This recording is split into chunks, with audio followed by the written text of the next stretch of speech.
it would be safe to get like... Oh crap, I can't use that. Okay, we'll just use anything then. You need to get like maybe 5 or 6. They're kind of annoying to get. In fact, do I have my TNT on me? This just became a lot easier. Let the fireworks commence.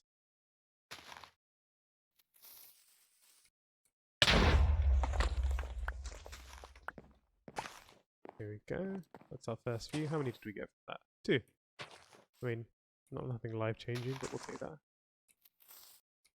I mean, I think I just came here to have fun by the looks of it. I mean, I guess that looks... Oh.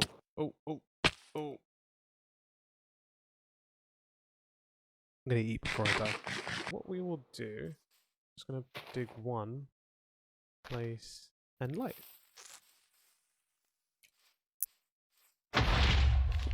Hopefully most of the stuff should stay up here. Yeah, that could work. Just gonna do that on all the trees. Never gonna hopefully have to be back here again.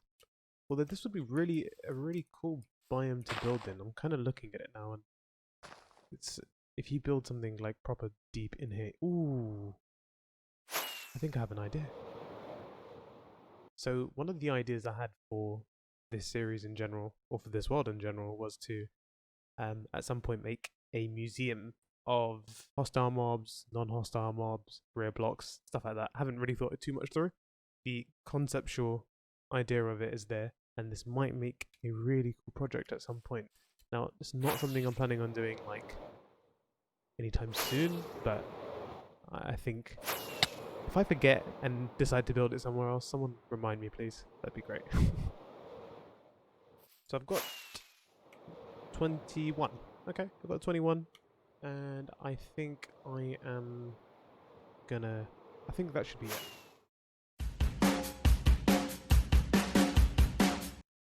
I hope you enjoyed the intro. A bit of a weird one, I know. It didn't really give you any context. And yeah, I guess it was a bit... but the reason why I did that at the beginning is because now we're actually going to recap some of the stuff that I forgot last week. Quick break in everything here. A couple of things I forgot to mention. I ended that clip on not really giving any context again. So I'm here picking up a couple of days later. Now, number one, you might notice my skin's different. And that's because I thought you know what?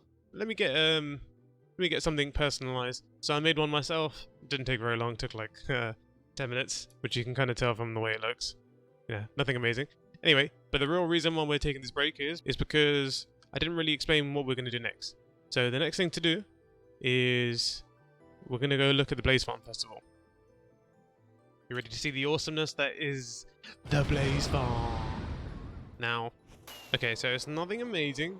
You do need to keep in mind this is purely semi-functionality. I did some work to it, to be fair, but let me just let's fly into it. I think I'm flying the right way. I'm definitely not flying the right way. Hold on, it's around his... Yep, here it is. Woo! Look at that boy. Okay, this is the entrance. We have a nice little blaze head there. That way, we know what it is, and also, it's a warning to anyone else that comes around here. All right, where's all the mobs there? I will take all of your heads and put them on display. You know. All right. We kept it pretty simple. The reason for that is because in either after the Nether update or before, I might not do the whole Nether pruning thing. I may not change anything. I may keep whatever areas I already have loaded as they are, and then whatever I want to go have a look at it outside of the current Nether, I can just go and do afterwards if I need to anyway. So let's head inside. Alright, as you can see here, beautiful. Now, not really much work has been put into any decoration. I did a little bit, I guess. Just a bit of glowstone, some yellow glass, some magma block up there, and 4 whole blaze rods. Obviously I emptied this out. I emptied all of it out before and used them all. If you guys have seen blaze farms before, nothing spectacular to show you here, nothing too exciting. They're going to eventually fall in here. This is a half slab, so all the items will get dropped straight into the chest.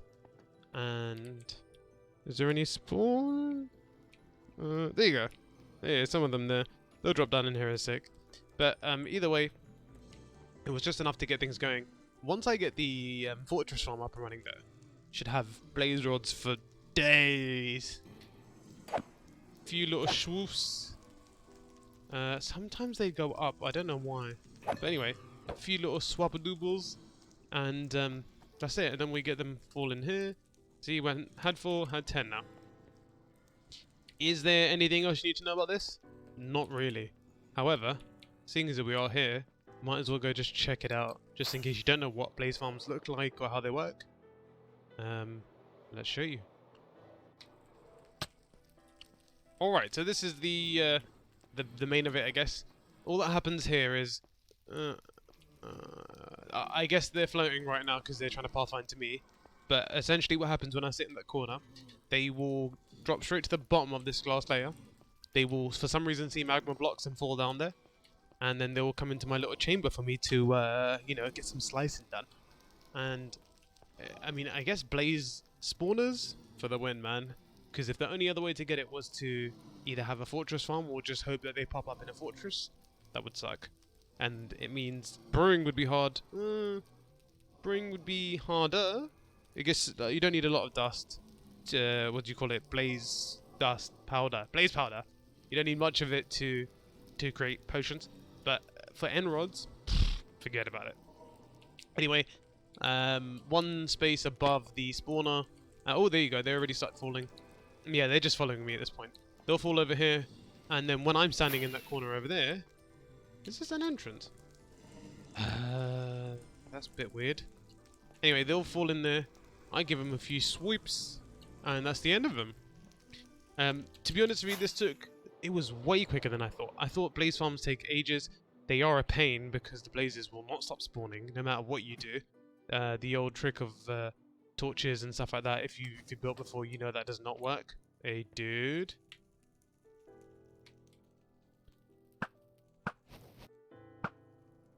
Boom. Yeah, so the putting torches on it doesn't work. Covering it in blocks doesn't work. They still find a way, and they still will spawn. So, besides the fact that I almost died about 5 times or 6 times because I'm careless, and I explained last time that I'm pretty crap at the game, it's been all good. It took like 2 hours on a live stream, and the last part of making the base or the entrance area took about another half an hour, mostly because of my stupidity. I didn't have any nether bricks, so I had to go smelt it and, you know, do all that stuff. If you're also wondering why my nether brick is black, it's actually a resource pack. I'm going to try and link it in the description below. It's from the Vanilla Tweaks pack, and it just makes it look a whole lot better. To be honest with you, it feels like nether brick should have been black, considering that you get the vibrant nether brick, the red one, the nether wart brick, you know what I'm talking about. So there's already a red, and then you got a light, like a darker red. It didn't make any sense. So yeah, great little resource pack, and yeah, I think it's pretty cool. What we'll do now, I think it's gonna be our final like recap stop. I'm just gonna go over to the flower farm just so you can kind of get an idea of what it looks like. But I do want to run through a plan with that area actually. You can see from like the island here so far, I'm running on a specific theme of like a more modern look, right? And I love this look. In fact, this is how I like to build, which is why I am building like this. But challenges are something that I do enjoy, and I want to get a little bit out of my comfort zone. So I'm thinking at the flower farm, we're going to build something more along the lines of a more standard Minecraft build. Let's go over there. So this location has given me the perfect opportunity to get right outside of my comfort zone. So if I just zoom out a little bit, minus the desert, which is a bit of an eyesore. How did I miss that? Alright, we can sort something out anyway. This is the flower farm I've built so far. Now, I say so far because I actually might need a few more layers. Where's the dispenser? Okay, great. So I might need a dispenser here. Another... Oh, I've run out of burn meal. I can't show you. Alright, I did just realise as I got here that I ran out of bone meal. I should have known that, because last time I left here because I ran out of bone meal. So I took whatever I could get at the time and walked away with the bone meal. But anyway, this is going to be a farm that you've probably seen a million times. So let's just run you through the mains of it. There's the power. The dispenser will shoot out bone meal from the center. That should let the farms grow. And then the pushing back and forth basically just makes it so all the things that grow in that one tick, I guess, all get knocked off. You can run this for up to like 5 minutes without the items all disappearing, and then you can just, boom, knock out. Well, that's a bit embarrassing. You can boom, and all the flowers will be knocked off. Now I could have saved myself a little bit of headache and chopped off those last 2 bits here, and that way everything falls straight onto the floor. But at the time I built it, I thought, I'm here just to fill some filters. So what I'll do, I'm going to leave it like this for now, and then we're going to work on a super cool little village around here. I'm going to make like a forest house. I'll make a couple forest houses actually, so we can have a little tiny village around here. I'll get some villagers in here as well. And this one specifically only gives me yellow, grey, and blue. Right? It gives me red as well, but red actually doesn't matter. So it gives me those 3. I am missing white, and I think actually white's the only other one I need. So maybe the builds will be more aesthetically pleasing. They'll be more for aesthetics as opposed to, you know, covering a nice flower farm, for example. So unless I can think of another flower that I need. I mean, I don't really need any of these guys. Yeah, I don't need magenta. I don't think I'm going to need it. So I think, yeah, we're going to do a nice little village over here. We're going to stick to the more classic Minecraft look. And maybe take some inspiration from builders like B-Dubs and Scar and stuff like that. Not 100% yet, but just thought I'd keep you guys updated on how things are going right now. And again, more plans for the future. I know I always talk about plans for the future and what I'm going to do or what I have done, but do keep in mind, again, I do work full-time jobs and stuff too, so I try and squeeze anything I can wherever I can. I do try and record wherever I can, but if it's late, you know, I don't want to sound like this the whole time. Yeah, I played like this. You know, enough of my videos are already like that, and I enjoy the energy myself more. You know, actually having that energy and just not being so having to be quiet about stuff. So, you know, bear with me. This world's going to be almost unrecognizable when I'm done with it. So stick around. I'm sure you guys will enjoy it. And let's get on with the rest of the episode. Okay, guys. I thought we'd take a little break from the original, you know, survival world. I just wanted to zip over to my creative world. The reason for that is I have been putting a little something together, and I think you're really going to like it. Been working on it for about a week, on and off, obviously. I imagine if I had like full dedication, I could have done it in like a couple of days. But there's some details I think that are going to look interesting. What you see on the screen right now is the material list. So I done a little like Matica. I thought I'd figure out how much of everything I'm going to need. I'm probably going to overshoot a little bit because, you know, I'm sure I'm going to touch something up, lose an item here and there, misplace a block. So in this scenario, we're going to maybe go, if it's like, you know, a couple short, we'll just go ahead and overshoot by another shulker or something. So that is about 5.5 shulker boxes. And then I'm also going to need about 3 shulker boxes of light grey, 14 stacks of smooth quartz slabs. So here we are. And rodded up. We still don't have enough. We're going to have to go make more, I think. Actually, I might have 11 stacks.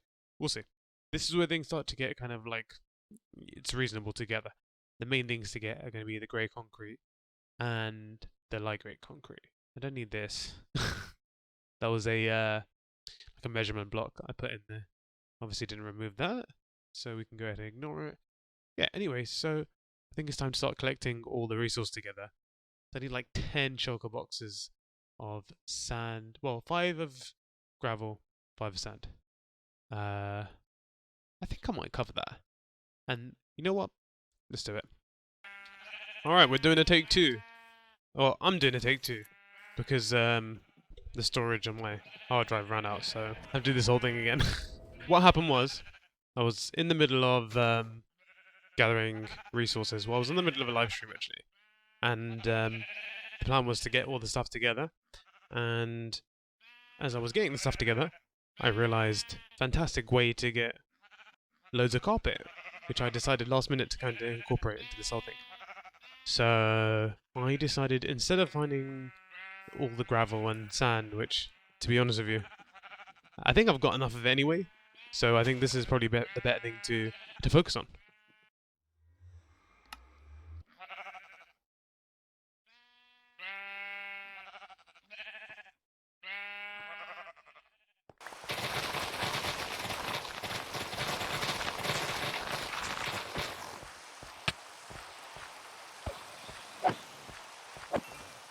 Before I start doing the main build up here, I just want to get all of these guys died.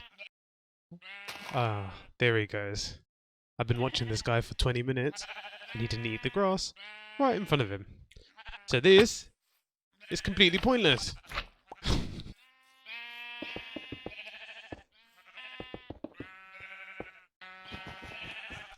So here we are. Maybe a day and a half later. I've been working constantly. I've been on live streams. It's been an interesting day and a half. The reason why I say it's been interesting is because the last clip that you had saw was me just basically putting the sheep farm together. And after I did put the sheep farm together, something felt a bit off about the area. So I thought, you know what? If I don't do this now, I'm probably not going to do it anytime soon, and it's not going to feel very good. So here we are. So, like I said, I was a bit confused once I had built this area. I was like, I don't know if I'm going to be bothered to make this later.